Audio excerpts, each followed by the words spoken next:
ঢাকা দিল্লি সম্পর্কের ইতিবাচক অগ্রগতি। অগাস্টের শেষ দিকে প্রধানমন্ত্রীর ভারত সফরের সম্ভাবনা নজিরবিহীন বলছেন বিশ্লেষকরা।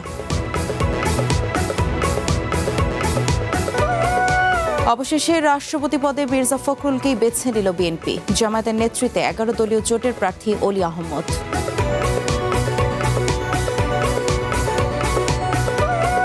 এবং $1 ট্রিলিয়ন অর্থনীতি গড়তে আমেরিকাকে পাশে চায় বাংলাদেশ। শীর্ষ 25 কোম্পানির সঙ্গে প্রধানমন্ত্রীর বৈঠক।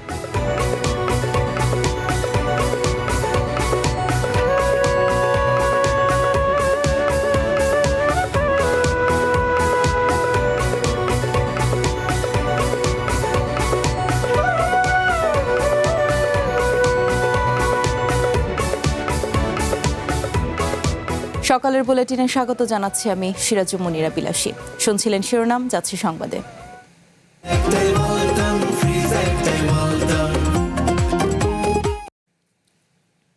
এক সপ্তাহ ধরে নানা ধরনের তৎপরতা চলছে বাংলাদেশ ভারত কূটনৈতিক পর্যায়ে।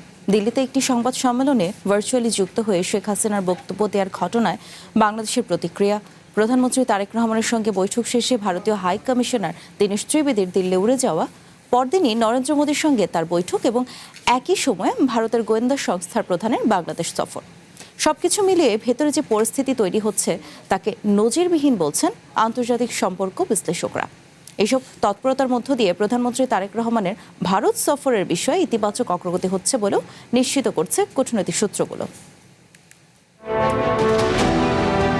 গত এক সপ্তাহে ঢাকা দিল্লির সম্পর্কে কূটনৈতিক পর্যায়ে এমন কিছু ঘটনা ঘটেছে যাকে নজিরবিহীন বলছেন আন্তর্জাতিক সম্পর্ক বিশ্লেষকরা। 5 অগাস্ট শেখ হাসিনার সংবাদ সম্মেলনের বক্তব্যের পর নজিরবিহীন ভাষায় তীব্র প্রতিক্রিয়া জানিয়েছিল বাংলাদেশ।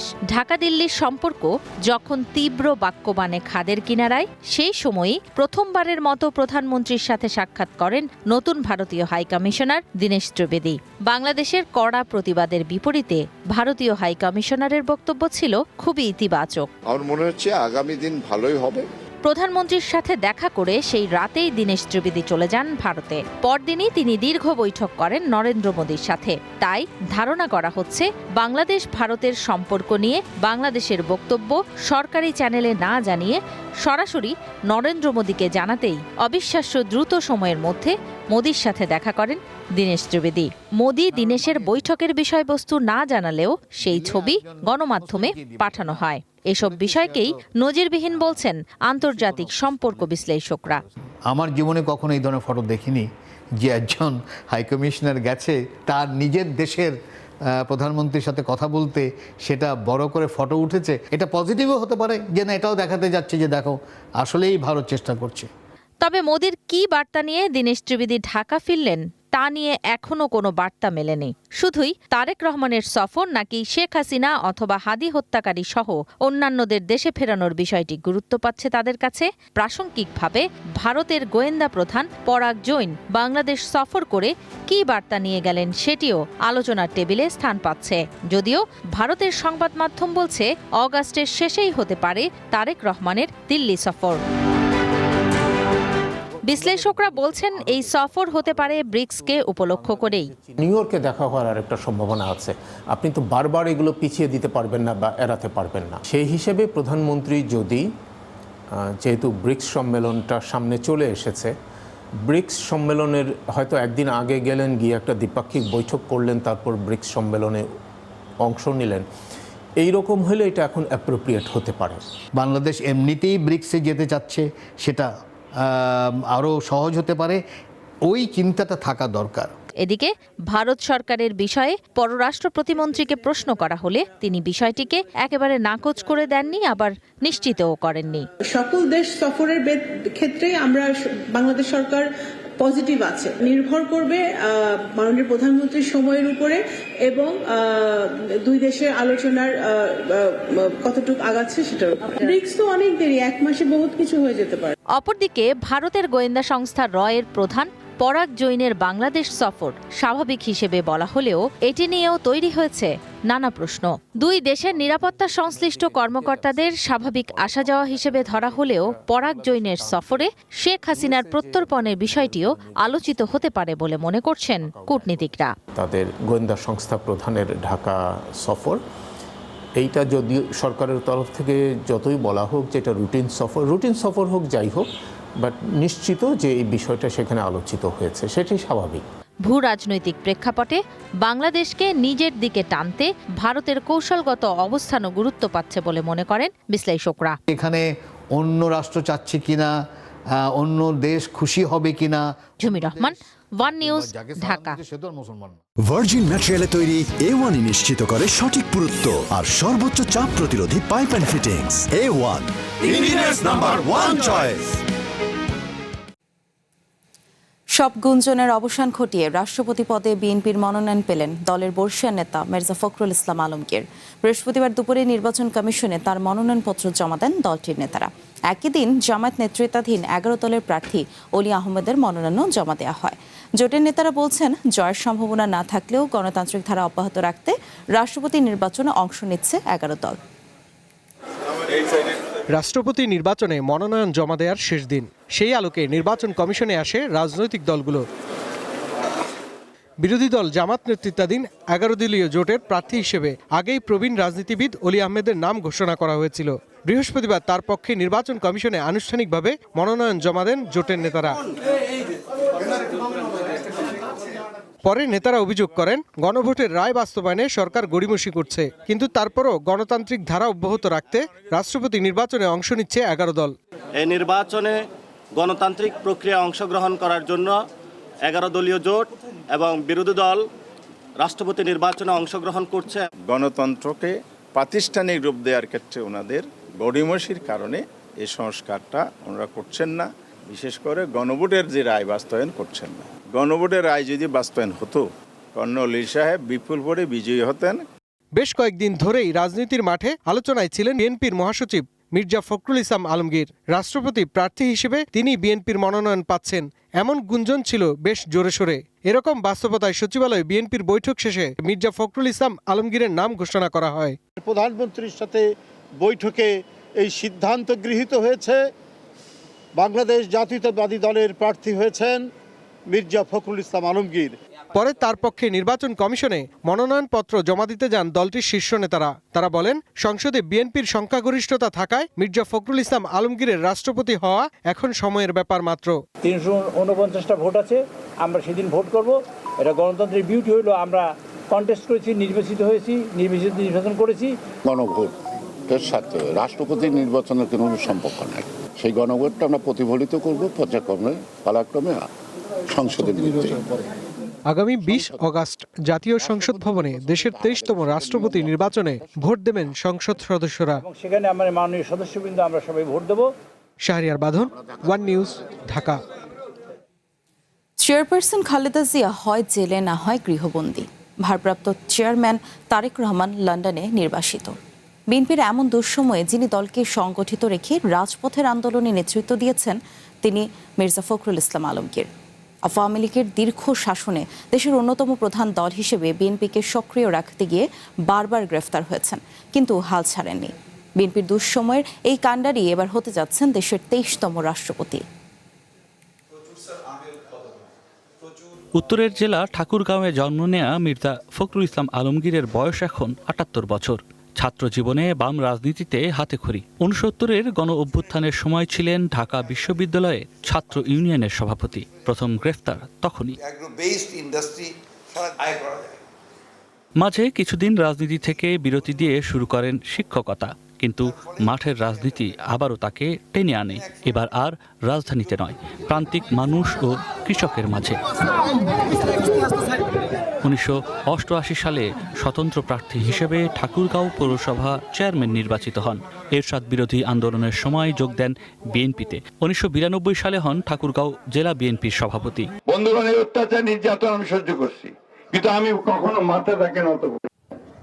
2001 সালে নিজ আসনে সংসদ সদস্য নির্বাচিত হন, পান কৃষি প্রতিমন্ত্রীর দায়িত্ব। তারপরই উত্তরের বড় একটি অঞ্চলের কৃষি জমিতে পানির সমস্যা দূর করেন, যার সুবিধা এখনও পাচ্ছে সেই এলাকার মানুষ। বেসামরিক বিমান পরিবহন ও পর্যটন মন্ত্রণালয়ের প্রতিমন্ত্রী হিসেবেও দায়িত্ব পালন করেন মির্জা ফখরুল। 2009 সালে বিএনপির পঞ্চম জাতীয় কাউন্সিলে মির্জা ফখরুল ইসলাম আলমগীর সিনিয়র যুগ্ম মহাসচিব নির্বাচিত হন। 2011 সাল থেকে 5 বছর দলের ভারপ্রাপ্ত মহাসচিবের দায়িত্ব পালন করেন আর মহাসচিব হন 2016 সালে। আর এই সময়ই দল হিসেবে সবচেয়ে কঠিন সময় পার করেছে বিএনপি। তৎকালীন আওয়ামী লীগ সরকারের চাপ, মামলা, হামলা আর রাজনৈতিক কর্মকাণ্ডে নানা প্রতিবন্ধকতার মধ্যে দিয়েও দলকে সামনের দিকে এগিয়ে নিতে মহাসচিব হিসেবে জোরালো ভূমিকা রাখেন মির্জা ফখরুল। ত্রয়োদশ জাতীয় সংসদ নির্বাচনের পরে স্থানীয় সরকার মন্ত্রীর দায়িত্ব নেয়ার 5 মাস পরই তার নাম এলো রাষ্ট্রপতি প্রার্থীর তালিকায়। এদিকে জামায়াতের নেতৃত্বে 11 দলীয় জোটের পক্ষ থেকে রাষ্ট্রপতি হিসেবে মনোনয়ন দেয়া হয়েছে এলডিপি প্রধান অলি আহমেদকে। 84 বছর বয়সী এই রাজনীতিবিদের জন্ম চট্টগ্রামে। 1971 সালে মহান মুক্তিযুদ্ধের শুরুর দিকে কিছুদিন জিয়াউর রহমানের অধীনেই ছিলেন। মুক্তিযুদ্ধে সাহসিকতার জন্য অলি আহমেদ পান বীর বিক্রম খেতাব। 1980 সালে কর্নেল হিসেবে সেনাবাহিনীর চাকরি ছেড়ে জিয়াউর রহমানের দল বিএনপিতে যোগ দেন। 1991 সালে বিএনপি সরকার গঠন করলে যোগাযোগ মন্ত্রীর দায়িত্ব পান অলি আহমদ। এর আগে জিয়াউর রহমানের ক্যাবিনেটে ছিলেন যুব ও ক্রীড়া প্রতিমন্ত্রী। যদিও বিএনপি এবং এর নেতৃত্বের সমালোচনা করে বিতর্কিতও হয়েছেন। 2006 সালে বিএনপি থেকে পদত্যাগ করে গঠন করেন লিবারেল ডেমোক্রেটিক পার্টি এলডিপি। এরপর কখনো আওয়ামী লীগ আবার কখনো বিএনপি জোটের সাথে যুক্ত হয়েছে অলি আহমেদের দল। সবশেষ 24-এর অভ্যুত্থানে আওয়ামী লীগের পতনের পর জামায়াতের 11 দলীয় জোটে যুক্ত হন অলি আহমেদ। ত্রয়োদশ জাতীয় সংসদ নির্বাচনে তিনি অংশ না নিলেও জামায়াত জোটের পক্ষ থেকে তাকে মনোনয়ন দেয়া হয়েছে রাষ্ট্রপতি নির্বাচনে। রাষ্ট্রপতি নির্বাচনে ভোট দেন সংসদ সদস্যরা, আর সংবিধানের 70 অনুচ্ছেদ অনুযায়ী দলের বিপক্ষে কারো ভোট দেবার সুযোগ নেই। দলীয় প্রার্থীর পক্ষেই যেহেতু বিএনপি এমপিদের ভোট দিতে হবে এবং বর্তমান সংসদে 2/3 সদস্যই যেহেতু বিএনপির, ফলে রাষ্ট্রপতি পদে মির্জা ফখরুল ইসলাম আলমগীরের বিজয় নিশ্চিতই বলা যায়। কিন্তু তারপরও আগামী 20 আগস্ট নিয়ম রক্ষার নির্বাচনে ভোট দেবেন সংসদ সদস্যরা। রাষ্ট্রপতি পদে সর্বশেষ 1991 সালে ভোট হয়েছিল। এরপর 2023 সাল পর্যন্ত একাধিক প্রার্থী না থাকায় সরকার দলীয় মনোনীত প্রার্থীরাই বিনা প্রতিদ্বন্দ্বিতায় নির্বাচিত হয়েছেন। নয়ন আদিত্য, ওয়ান নিউজ, ঢাকা। সফররত আমেরিকার শীর্ষ 25 কোম্পানিকে বাংলাদেশে বিনিয়োগ ও ব্যবসা সম্প্রসারণের আহ্বান জানিয়েছেন প্রধানমন্ত্রী তারেক রহমান। বিনিয়োগের অনুকূল পরিবেশ তৈরি এবং ব্যবসায়ীদের সুরক্ষারও আশ্বাস দিয়েছেন তিনি। বৃহস্পতিবার দুপুরে সচিবালয়ে আমেরিকার ব্যবসায়ী প্রতিনিধিদের সঙ্গে বৈঠকে তিনি এই আশ্বাস দেন। বৈঠক শেষে আমেরিকার ব্যবসায়ী প্রতিনিধি দলের প্রধান অতুল কেশব বলেন, 2034 সালের মধ্যে বাংলাদেশের $1 ট্রিলিয়ন অর্থনীতি হওয়ার যে লক্ষ্য রয়েছে তাতে আমেরিকার আস্থা আছে। গত মাসের শেষ দিকে ঢাকায় আসেন আমেরিকার দক্ষিণ ও মধ্য এশিয়া বিষয়ক বিশেষ দূত সার্জিও গোর। তখনই জানা গিয়েছিল শিগগিরই বাংলাদেশে আসছেন দেশটির ব্যবসায়ীদের একটি উচ্চ পর্যায়ের প্রতিনিধি দল। বিশেষ করে বিগত অন্তর্বর্তী সরকারের আমলে আমেরিকার সঙ্গে হওয়া বাণিজ্যিক চুক্তির বাস্তবতায় এই সফরকে গুরুত্বপূর্ণ মনে করা হচ্ছে।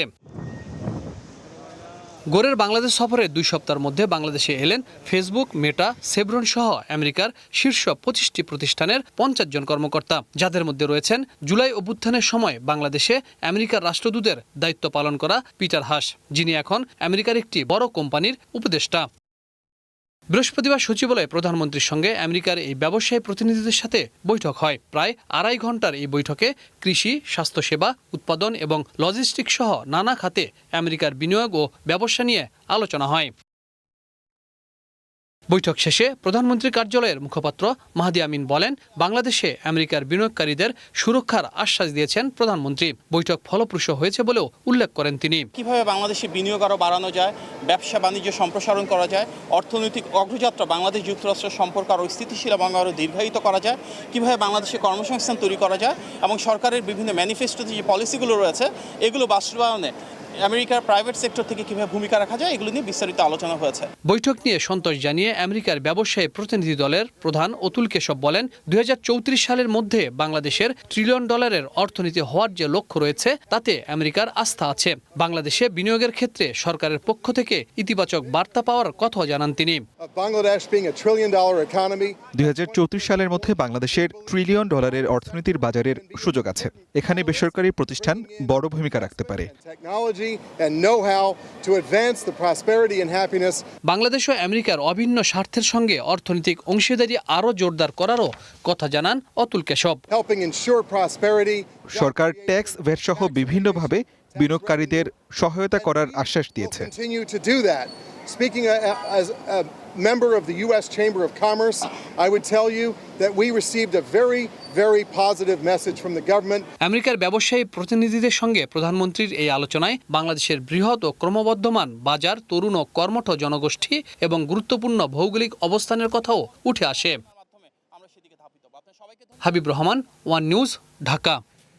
বিদ্যুৎ কেন্দ্রগুলোর চাহিদার মাত্র 29% এবং সার কারখানাগুলোর চাহিদার 38% গ্যাস সরবরাহ করা সম্ভব হচ্ছে, এমনটি জানিয়েছে সিপিডি। এদিকে মহেশখালীর ভাসমান এলএনজি টার্মিনাল পুরোপুরি সচল না হওয়া পর্যন্ত গ্যাস সরবরাহ পরিস্থিতির উন্নতি সম্ভব নয় বলে জানিয়েছেন জ্বালানি মন্ত্রী ইকবাল হাসান মাহমুদ টুকু। বৃহস্পতিবার রাজধানীতে সিপিডি আয়োজিত এক আলোচনায় একথা জানান তিনি। সিপিডি জানায়, গ্যাস সংকটে বিদ্যুৎ উৎপাদন ব্যাহত হয়ে সারা দেশে লোডশেডিং বাড়ার পাশাপাশি সার উৎপাদনেও অনিশ্চয়তা তৈরি হয়েছে। এদিকে মেরামত শেষে আংশিকভাবে চালু হয়েছে কক্সবাজারের মহেশখালীতে অবস্থিত দেশের প্রধান ভাসমান এলএনজি টার্মিনাল। তবে পূর্ণ সক্ষমতায় গ্যাস সরবরাহ কবে শুরু হবে তা এখনও অনিশ্চিত। জ্বালানি মন্ত্রী বলছেন, টার্মিনাল পুরোপুরি সচল না হওয়া পর্যন্ত গ্যাস সরবরাহ পরিস্থিতির উন্নতি সম্ভব নয়। তিনি আরও জানান, নতুন গ্যাস কূপ খননের কাজও শুরু করেছে সরকার।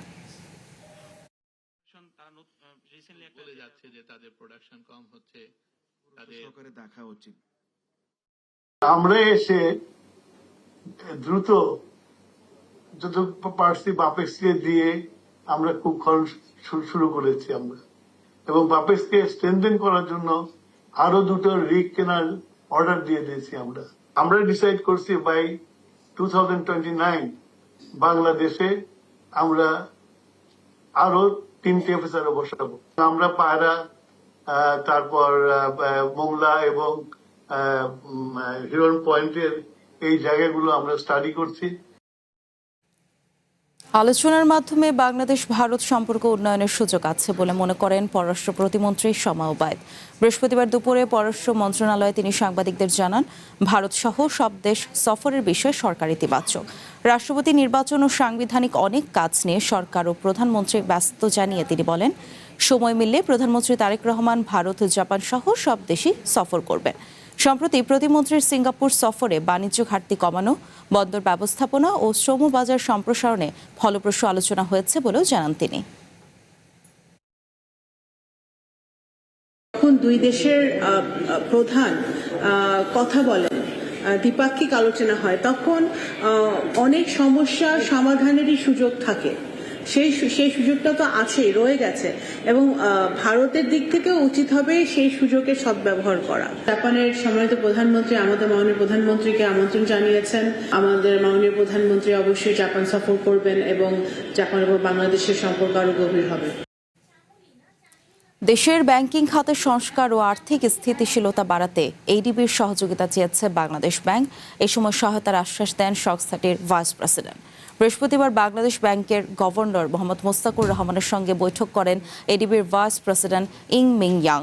বৈঠকে ব্যাংকিং খাতের সংস্কার, পুনর্গঠন ও পুনর্মূলধনীকরণ এবং আর্থিক খাতের সক্ষমতা বাড়ানো নিয়ে আলোচনা হয়। গভর্নর বলেন, ব্যাংকিং খাত সহ পুরো আর্থিক খাত সংস্কারে বাংলাদেশ ব্যাংক দৃঢ়ভাবে কাজ করছে। এ সময় বাংলাদেশ ব্যাংকের সংস্কারে সহযোগিতা অব্যাহত রাখার আগ্রহ জানান এডিবির ভাইস প্রেসিডেন্ট।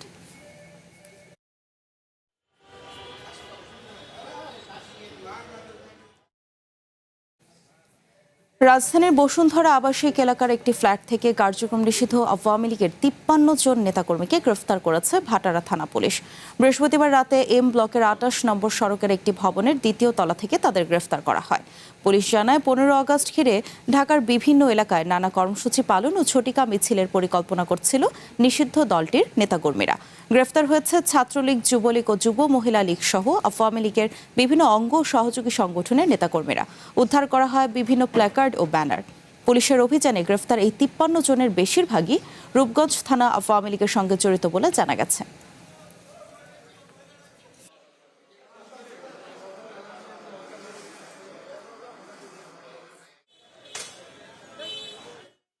আগস্ট উপলক্ষে তারা বিভিন্ন ধরনের প্রস্তুতিমূলক সভা করবে এবং প্রস্তুতিমূলক সভা শেষে তারা ঢাকা শহরের বিভিন্ন স্পটে সংক্ষিপ্ত মিছিল বা নাশকতা পরিকল্পনা করছে। আমরা অভিযান করে সফলতার সহিত 53 জনকে গ্রেপ্তার করতে সক্ষম হয়, যেখানে যুবলীগ, ছাত্রলীগ এবং মহিলা লীগের সদস্য উপস্থিত ছিলেন। ভারতের উত্তরাখণ্ডের চামোলি জেলায় নির্মাণাধীন একটি পানি বিদ্যুৎ প্রকল্পের সুড়ঙ্গ ধসে 7 শ্রমিক নিহত হয়েছেন। বৃহস্পতিবার সন্ধ্যায় ভূমিধসে টানেলের ভেতরে একটি গর্ত তৈরি হয়। পরে সেখানে পানি ও টানেলের ধ্বংসাবশেষ ঢুকে এ ধসের ঘটনা ঘটে। এ সময় টানেলের ভেতরে থাকা 22 শ্রমিক আটকা পড়েন। দুর্ঘটনার পর উদ্ধারকারীরা এখন পর্যন্ত 14 শ্রমিককে নিরাপদে বের করে এনেছেন। এই ঘটনায় নিখোঁজ রয়েছেন আরও 2 জন। দেশটির সংবাদ মাধ্যমগুলো জানায়, অলকানন্দা নদীর তীরে নির্মাণাধীন বিষ্ণুগড় পিপলকোটি পানি বিদ্যুৎ প্রকল্পের একটি সুড়ঙ্গে এ দুর্ঘটনা ঘটেছে। রাষ্ট্রায়ত্ত সংস্থা THDC ইন্ডিয়া প্রকল্পটি বাস্তবায়ন করছে। খবর পেয়ে উদ্ধারকারী দল, পুলিশ ও প্রশাসনের কর্মকর্তারা ঘটনাস্থলে পৌঁছে উদ্ধার অভিযান শুরু করেন। দুর্ঘটনার কারণ জানতে তদন্ত শুরু করেছে স্থানীয় প্রশাসন। ইরান পরিস্থিতি মোকাবেলায় USS আব্রাহাম লিঙ্কনকে সরিয়ে নতুন বিমানবাহী রণতরী USS জর্জ ওয়াশিংটনকে পাঠাচ্ছে আমেরিকা। নিয়মিত সামরিক পরিকল্পনার অংশ হিসেবে এই সিদ্ধান্ত নেওয়া হয়েছে। ইরানে বিমান হামলা ও সমুদ্র অবরোধ কার্যক্রমে অংশ নেওয়া রণতরী USS আব্রাহাম লিঙ্কন টানা 250 দিনেরও বেশি সময় ধরে মোতায়েন রয়েছে। দীর্ঘদিন সাগরে থাকায় জাহাজটিতে তীব্র সুপেয় পানির সংকট, টয়লেট ও ড্রেনেজ সমস্যা এবং নিত্য প্রয়োজনীয় সামগ্রীর চরম ঘাটতি দেখা দেয়। পাশাপাশি নৌসেনাদের মধ্যে দেখা দিয়েছে চরম মানসিক বিষণ্ণতা ও অবসাদ।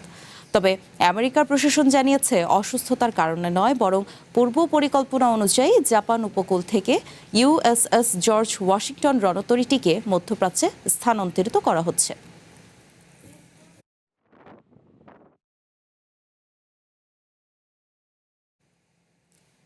এই ছিল ওয়ান বুলেটিনে। চ্যানেল ওয়ানের সঙ্গে থাকুন, যুক্ত থাকুন আমাদের ফেসবুক পেজ এবং ইউটিউব চ্যানেল সহ অন্যান্য সোশ্যাল মিডিয়া লিঙ্কগুলোতে।